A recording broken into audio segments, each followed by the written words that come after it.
Welcome to Bitesized Therapy Podcast with Dr. Brian Rosino. Dr. Brian Rosino has over 20 years of experience as a talk therapist, and he uses short videos dealing with mental health issues in order to connect and educate hundreds of thousands of people. On this show, Dr. Rosino will make reference to his short clip videos and do his best to explain the mental issue referenced and how it can be addressed. Dr. Rosino does not give medical advice, but hopes that he can help people understand what is going on mentally in order to go ask for clarification with their own personal mental health professional. I got a couple of videos here. One, so obviously sometimes going by, so I've liked other things, but let's start with this one.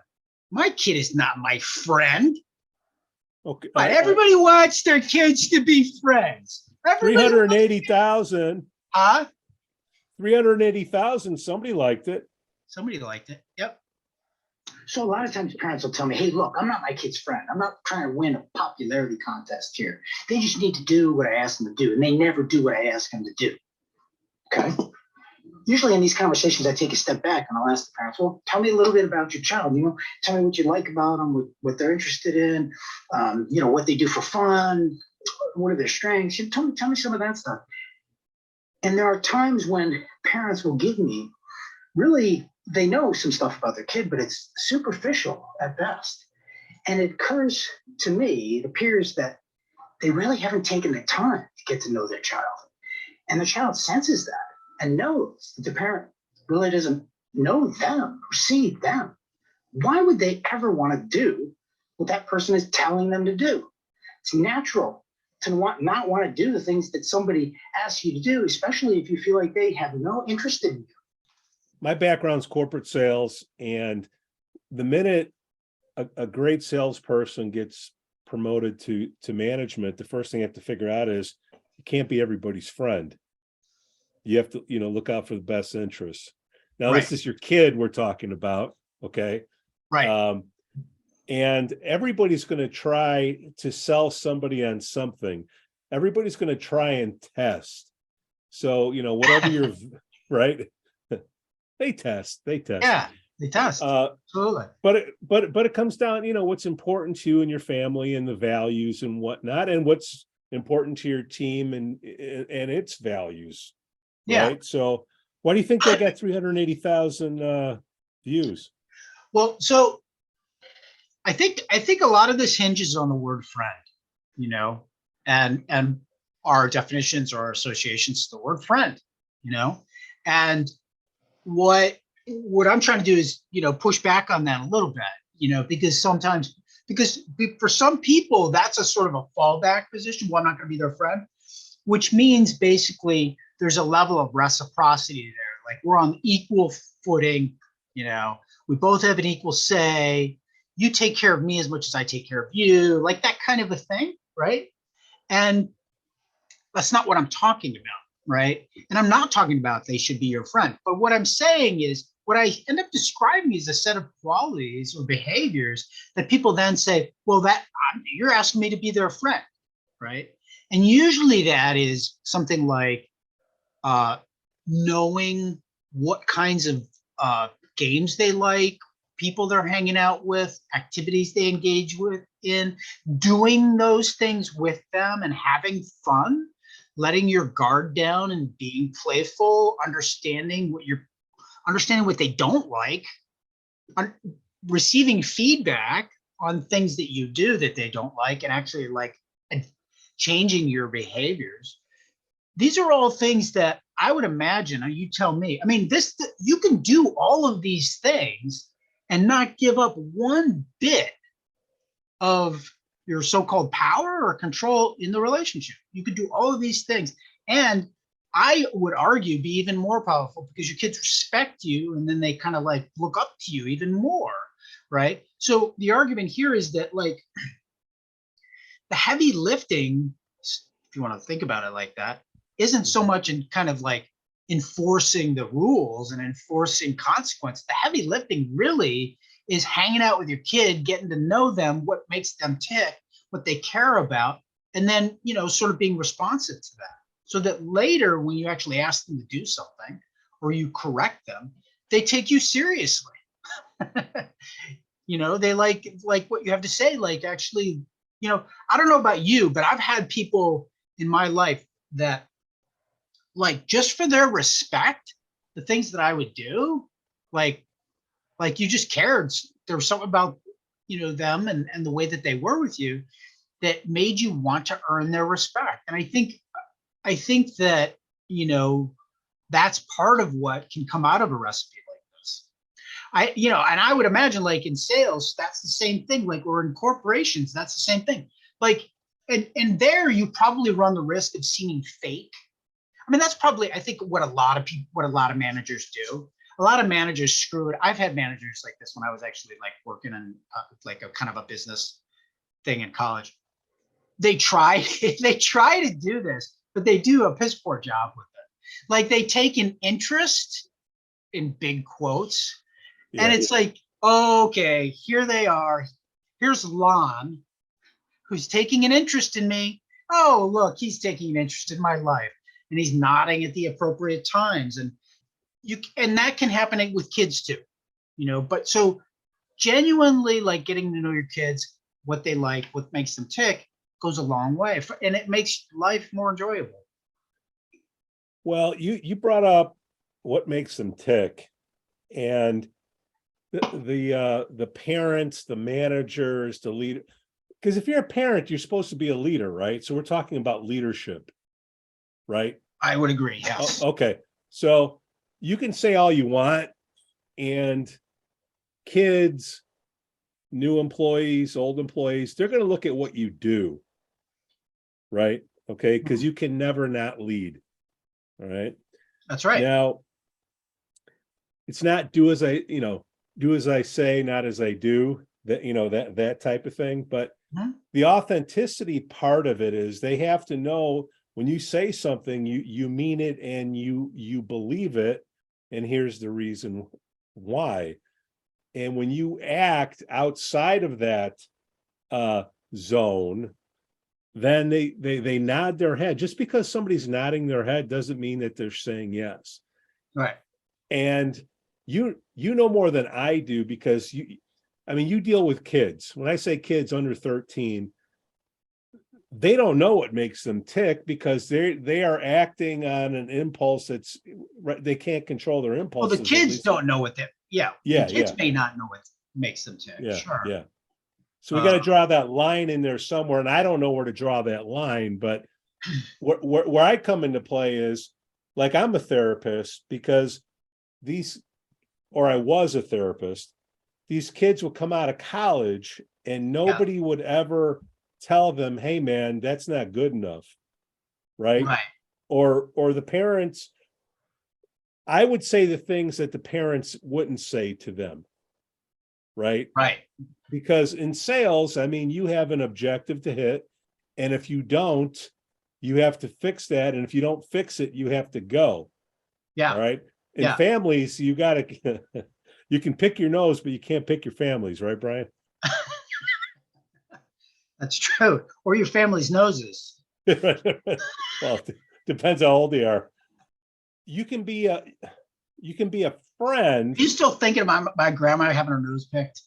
No, go ahead. No, what I'm talking about is, when the infants, you had that little bulb, you had to suck the crap out of their nose. Oh yeah. That thing is underrated. Very underrated. Yeah. Now, you're talking about friends, what's your definition of a friend? If it's like a Facebook friend, or, I know all these people, but sure, when it's 2 a.m. and you got to call somebody, is that a friend? Are they going to pick up the phone? Right. Like, you're raising, like, a number of really good issues, and that's, like, one of them is talking to your kids and being straight with them on difficult subjects, or subjects that, like, sometimes you might want to tiptoe around their feelings, or you care about, like, maybe if you're going to, like, you're going to stress the relationship or damage the relationship or whatever. Right. And so, there are certain things where definitely that is more of a concern. Right. And where that, it is maybe more appropriate for them to hear it from somebody, who has certain qualifications, or who, and that qualification might be that they're female, who knows? Or that qualification might be that they're, a teacher who sees them every day, right? But I do think that, like, you're part of what we're talking about is that, like, when you get to know your kid and you understand what makes them tick better, there are times when you want other people to talk straight to your kids about certain things because of whatever qualifications they might have, which might be that they're a female, or that maybe they're a coach that sees them playing that sport, or whatever. And so, they're just like kind of qualified, and your kid's just in a better position to hear what they have to say. And then, there are parents who are just like afraid, though, to, on certain things, have a straight talk with them because they're afraid they're gonna, like, damage them in some way, right? Or damage the relationship in some way. And I think what happens part of what happens in this kind of setup of getting to know your kid, hanging out with them, and is that you develop a lot of trust, right, and closeness. But it does have to be a trust and closeness that has a foundation of honesty and transparency, or authenticity, right? Now, that does mean that you are going to get into tricky spots where, like, feelings get hurt, people get upset, but that's life in a lot of ways. You're preparing them for what is entailed with intimacy, right? When you get to know somebody, like, there's lots of different things that come up in terms of trust and safety and being able to talk to each other candidly, right? So they have some of those early experiences with that. What I'm talking about in terms of that relationship that gets established is that your kids then realize you see them in a certain way, and hopefully, if you're doing things right, they experience it as you see them as bigger than they see themselves, right? And then what they do is they begin to then want to stretch and meet, or be as big as you see them, right?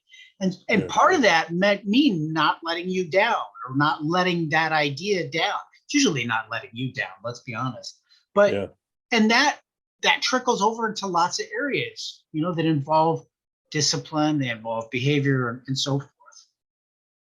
Doc, do you think that everybody needs an uncle? Meaning that, we have families, and then we have corporations, and I'm trying to mix the two up. I would pay money to bring in an outside speaker to come in to speak to my sales team, to basically tell them the same things I've been telling them over time. Right. But it's a third party voice. That's like my job, basically, right? Yeah. So it's not like me saying that's what people think it is. Right. So, like, I tell things to my nephew that my brother-in-law says to his kid, but he doesn't listen to the dad, he'll listen to the uncle, because I don't know if the authoritarian figure isn't there or whatever, but it's like, hey, dude, you can't do that, man. Here's what's going to happen. Good luck. Right. Yeah. And my kid, right, I would say the same things. And then I would have my brother-in-law talk to my kid, and he would listen to them more. They've heard it, but they don't act on it unless it's somebody else. Is that true?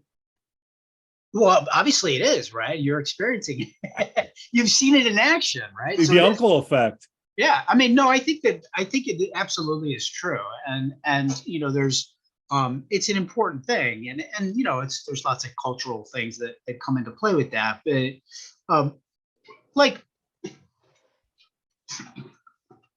that's something that, like, is important in many ways. One is that, like, it can take the pressure off the parents a little bit in some ways, when it feels like their kids, they're concerned about whether your kids are getting the message or whatever.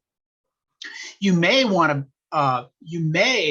parents are kind of clever, and they set up situations, where the kids, can talk to other people, or, they know that subject's going to come up with somebody they respect, and they can sort of orchestrate, conversations. But I think just the awareness that your kid does need to find out for themselves ultimately, and that's part of what's going to happen, is that you're going to say these things, but all you're doing is tilling soil. You're tilling soil, and then somebody else is going to come along and they're going to put those seeds in or whatever, or fertilizer, whatever you want to say in this analogy. And but you play a part, but you're not, there are going to be certain things that they're not going to take to the bank that you say, right? And there's different reasons for that. Some of that is that they are starting to, as part of the separation process, they're starting to devalue your opinion a little bit, or they're actually starting to, not devalue, that's wrong. They're questioning your opinion a lot more. It's less gospel now than it was before. Before it was gospel. Now it's more like a headline. Well, they need consequences, right? They're like, well, it never happened to me. Then it happens, like, oh crap. It's almost, that's a fine line. Being a parent is, you got to let them, you got to tell them, say, look, this is what happened to me. It may not happen to you, but this is what happened to me. Yeah. Then they go out there and they do it, and then it happens to them and they have consequences, like, oh, I better listen to the old man, or I better listen to the uncle, right? What kids often feel like is, and you can probably recognize this in your own experiences, I think many people can identify with this, is that, like, in some ways you feel like your parents, they know you, but they like still baby you, or they still don't give you the credit you deserve, right? Or they still question you, they don't know that you're different, and they just say these things because they've got that parental fog, in their heads, because you're their kid, right?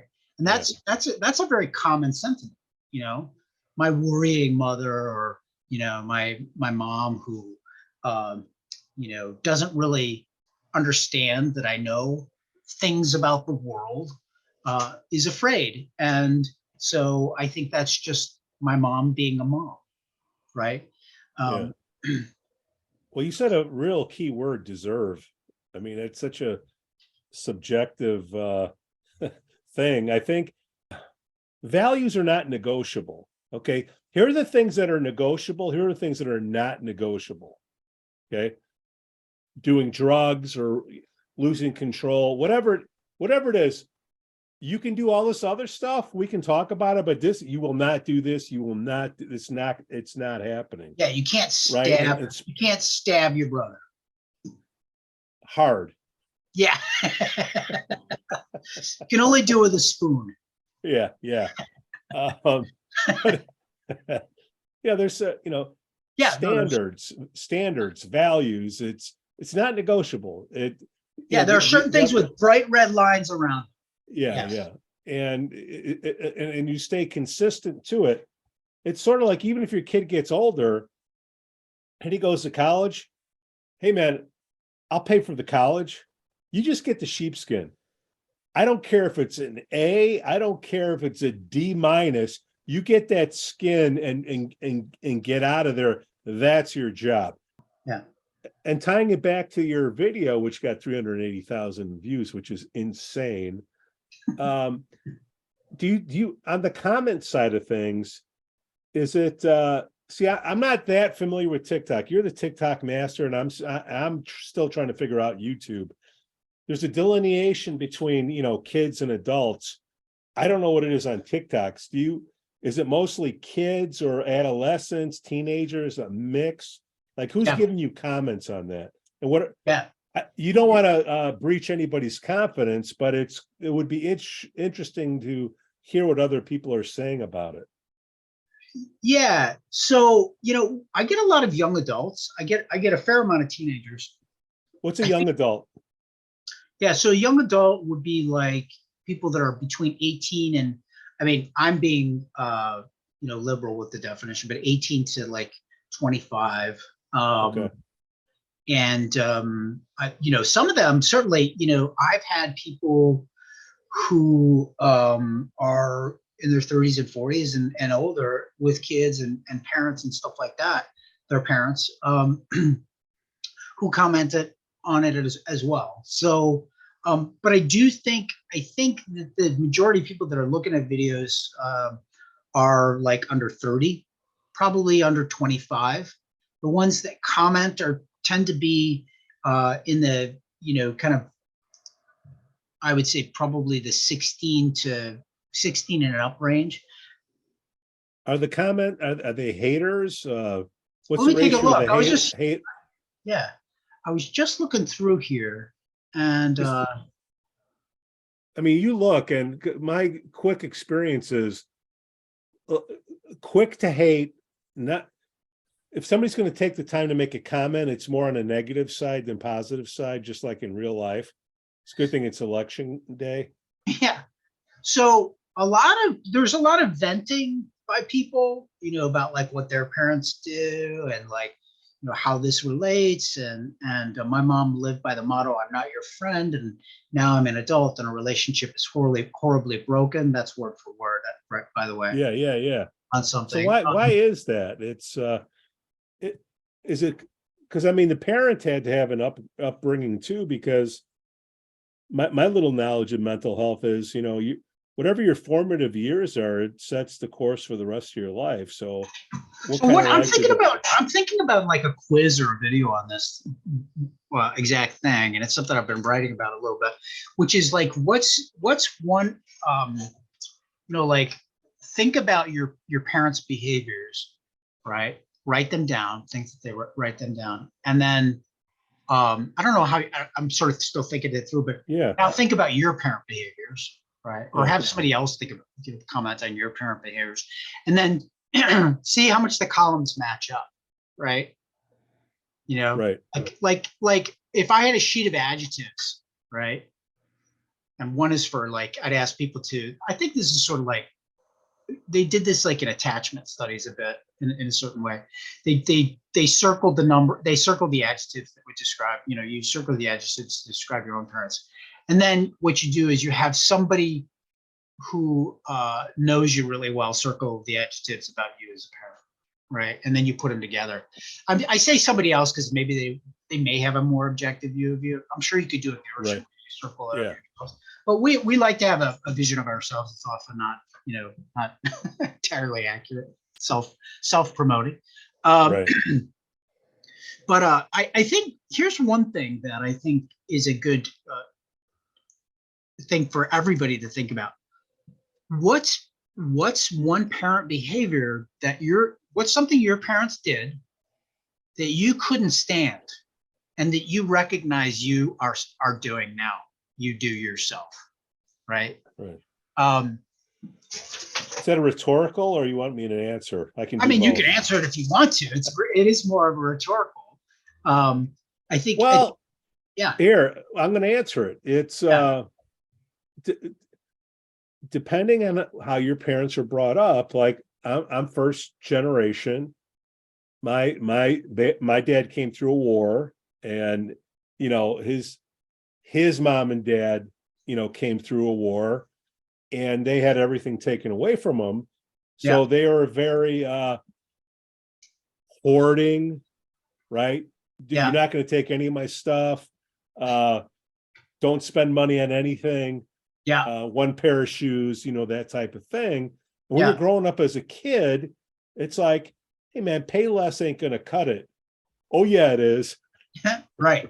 And you don't understand that when you're a kid, but it troubles me when you say these kids say that the relationship with their parent is broken, like after the college years. That's kind of concerning, because they can't understand. You have to step outside yourself to look at the situation and say, that's why they're acting that way.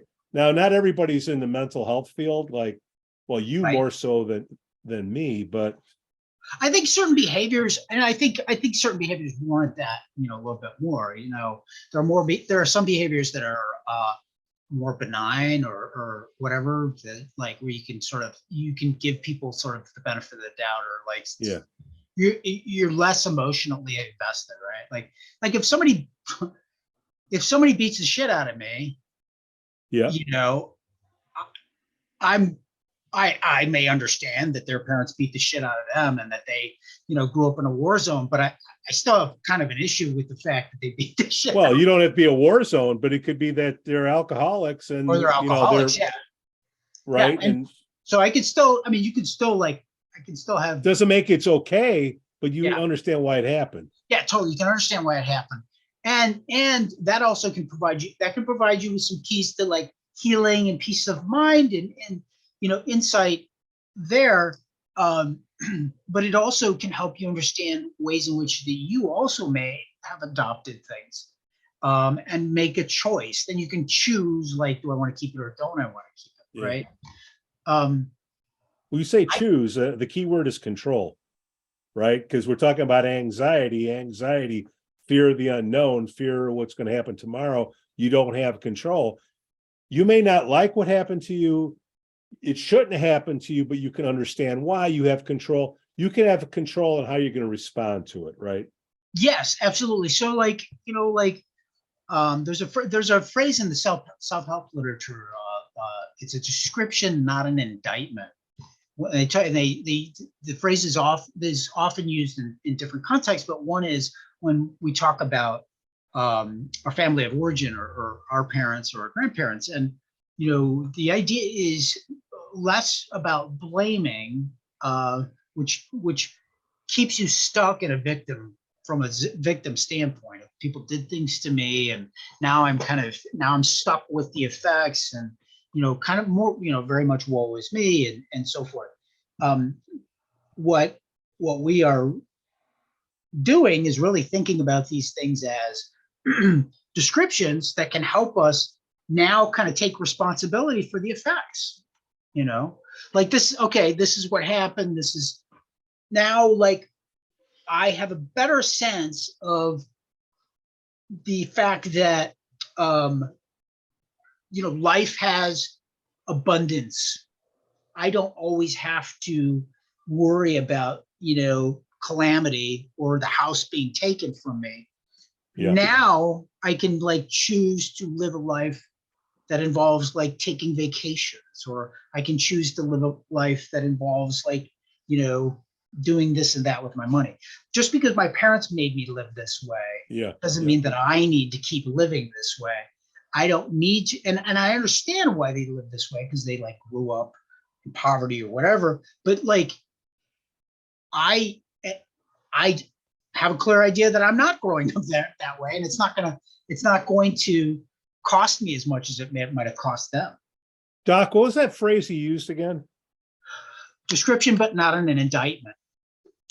A what? A description. A description. Okay. Yeah. Because I'm trying to blend the mental health world and the business world, because what we would call it, I'm going to lean on Jim Collins in his book, Good to Great. And there's been many iterations. It's over 20 years old, but he talked about failing companies, failing businesses, and they would have an autopsy without blame. Like, yes, why did it fail? Okay. Yes. No pointing fingers, but this is what happened. Yes. Right. And that's a lot of times people have a problem with, they get very defensive. Right. Oh, yeah.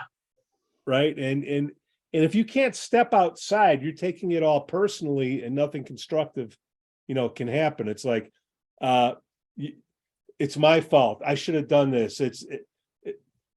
No blame, but this is what happened, so we can learn from it going forward. Yeah, for sure. For sure. I mean, the blame game is something that takes a lot of energy. It takes a lot of time.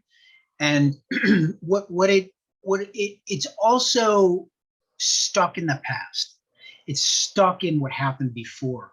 It's not rooted in what's coming and what I can do about what's coming, or what it is that I want in my life. It's not looking forward. It's looking back, and it's staying there, right? But people we all are by nature, I think,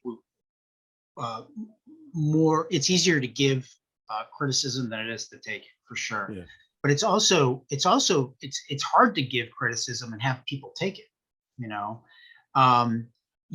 there's an art to that too, and there's a sensitivity to that as well, knowing your audience, and ways in which you can talk to them and you can't talk to them. I mean, I run into this with families all the time. I get comfortable with families and I joke with them and we talk about we go back and forth between serious things.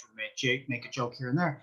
And I always have to constantly monitor if I've gotten a little too comfortable or a little too, I went too far. Like I didn't, like I thought I had the liberty to give somebody feedback more directly than I actually probably should have, right? Like I was a little too direct with them because I was just too comfortable, right? Yeah. And I didn't think about how they might take it. Well, half the battle that you're dealing with, isn't it, where ruminating thoughts or voices in your head, right? Because there's a record playing in the head. It's like, you're not good enough or this and that. And when they hear these things, what's the word, trigger? I don't know. I don't Trigger. know. And, Yeah. And that's half the battle that in your profession that you're dealing with is you may have offended somebody, but you're trying to get them past where they're at. Right. And they're are they taking it defensively? Is that what's happening? Or why are they stuck? Well, that's the thing that constantly trying to get an idea of how people are hearing these things and what filters they might have up that it's going through. So you're sort of constantly sort of choosing your words and thinking about these things sort of very carefully, because what you want is you want the person to, hopefully you're trying to get them to focus on the thing that's most productive, which usually involves a change in behavior. Like you don't really care so much about this is what you did and this is why it's not working, as much as this is what you can do and how it's going to make your life so much better. But what people get stuck on is oh wait, you're telling me I did these other things and I'm doing that's wrong and that's a mistake. And no, what I'm telling you is I want you to do these things over here. These will help your life a whole lot. No, but you just said that I didn't do this thing over here, and that makes me a bad, terrible person.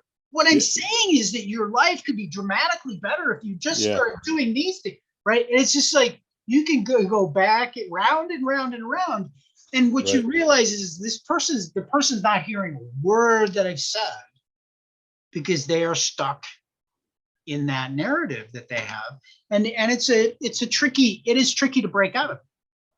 Now, this could be kids, it could be families, and I'm going to get into goals.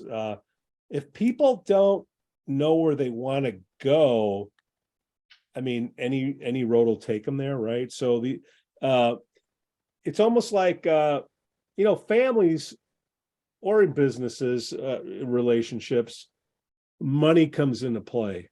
And let's just say a parent passes away and there's an inheritance. Yeah. Right.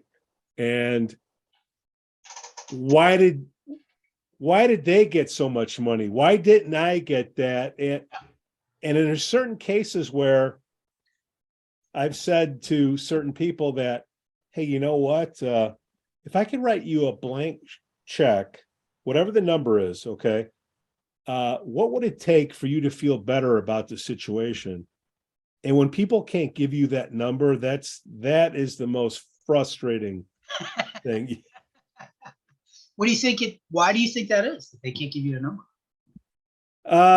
Because they're stuck in that process of I don't know, it's either they're defensive or I'm not worthy, or can I even say victim card? Can I say victim card anymore? Like, what do you mean? They want to play the victim card?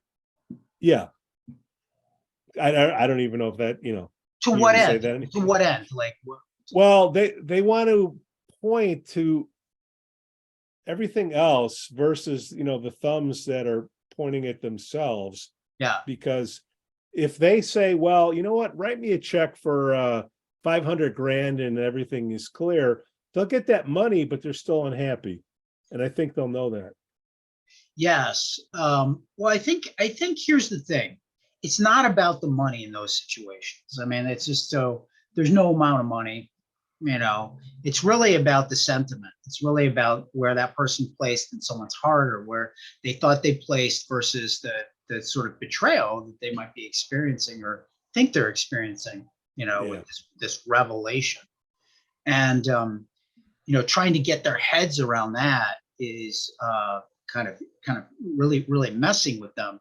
Now, it is about the money and it isn't about the money, because the money's symbolic, right? The money is like the amount of money or where the money comes from. Who knows what goes into the symbolism of it, but it is symbolic of their relationship. Yeah. And you're dealing with somebody who's dead, who can't, the person's dead. They can't ever say anything about this. Right. And so, and the key thing is perception is reality to that person. Yeah. Sure. No matter how unrealistic it could be in the commonplace of society, that's how they feel. Your job is to get them out of that place. Thank God I'm not in that person. So my job is, when people come in and they tell me what's going on, I mean, among the first things that like any competent practitioner will do is, get an idea of what brings them in. People don't come in on a winning streak. There's something that's hurting. There's something that's bothering them. I don't go to the physician unless I have something wrong with me, bothering me, hurting me, or, I'm like incapacitated in some sort of way, like there's some ailment. So you ask them why they're here. Now, people say I'm here because of this. I'm here because, let's say, I've got anger problems, right, at work. Okay. I get angry. Got arrested. Huh? And they just got arrested. And he just got arrested. Yeah. Or escorted out of the building or something. Yeah. So, but what you do is then you start to talk to them about the anger problems. You get an idea what they look like when they occur, and you get an understanding of that's one description of a problem, right? In order to resolve the problem, though, you've got maybe another problem underneath it, which is that whatever, their dad just died and didn't leave them any money, or whatever they think about that. And suddenly now they're like Jekyll and Hyde at work, So, so you got a surface thing, but you got the other thing below. So what you're trying to do is you're trying to listen to what somebody's telling you and think about the scope of the problem, right? Mm-hmm. We usually have a very limited scope or idea of what our issues are. It's often though, like people, when they come in, they start talking just by the process of like talking about things. Many times they get a much bigger idea or awareness of the scope of the issue. Like, man, I didn't realize that bothered me so much. Or like, I came in thinking I was going to talk about this one thing, and now talking about this totally other thing. But like it feels right to be talking about that other thing. And I don't know why that didn't occur to me, right? So, but as a clinician, you're kind of thinking about those things at the start. Yeah. And it may just be a surface thing. It may just be that the person has something, maybe they drink half the pot of coffee in the morning and they're just, flying off the handle at people. Maybe it is a relatively circumscribed issue, but more times than not, there's a few things going on. So Doc, tying it back to the video, we'll wrap up. Your parent, you're not supposed to be their friend, or whatever it is. Do you think people come to you because they don't have a friend that will tell them the hard things? Because maybe the parents don't want to say their baby's ugly. They don't want to say they're not good, right? Yeah. And then the people that are around, depending on the culture you're at or the environment you're in, people don't like, they're conflict averse, right? They don't want to, a lot of people don't want to be straight up. It's like, I'll let the other guy say something. Well, you have this person operating through society. Nobody's telling them hard truth. Yeah. Then it's like, it's left for you. Yeah. So about that. No. Yes, it can be. That can be the case for some people, I think that a lot of times people do want to, it's the profession's been referred to as friend for hire, before. And I have a friend who he's not in the business, but he refers to his therapist as his friend for hire. There are books that you should check out to talk about like the role of the therapist, and like culturally there's like the shaman, there's the priest, there's the healer, there's the person in the village that is the sort of like the trusted individual to go to with whatever, and they're sanctified. They're sanctified by the society, they're sanctified by the community as like this safe person, that you can just go, like they're not any other person. They're somebody like you go and you tell them what's going on with you, and that's like expected, and I think that's largely what people want. They want that. They don't want somebody who's like personally invested in their lives in the same way that like a friend would be, right?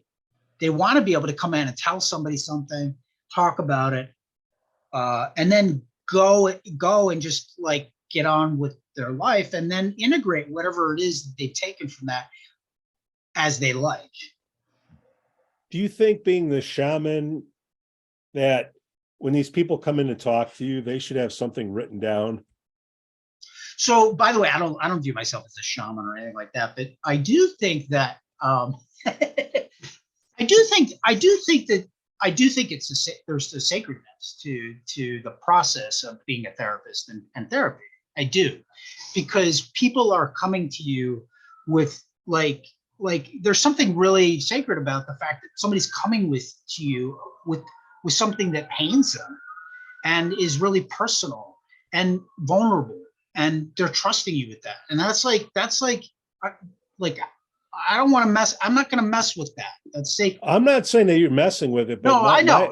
My point is, coming from the business side, if somebody doesn't have something written down that has gone over from the course of the week or the last time that we've met, and it's just things that are coming up then and there. I love it when people come in with stuff to talk about. When they come when they come in with stuff written down, when they come in with like an idea of what we talked about last time, and like they've actively been thinking about it during the week and like applying, like trying certain things, they could sort of come in and that's great.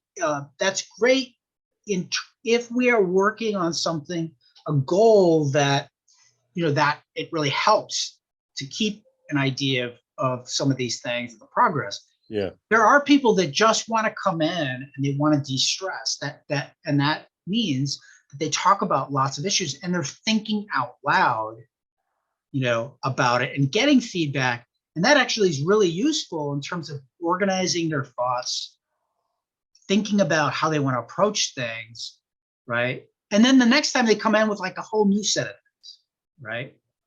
But that's a sort of learning that they engage in that's like really useful. Dr. Raz, my friend. Pete Jansen. Pete Shaman. Brian Friend. Say friend. Doc, great show, man.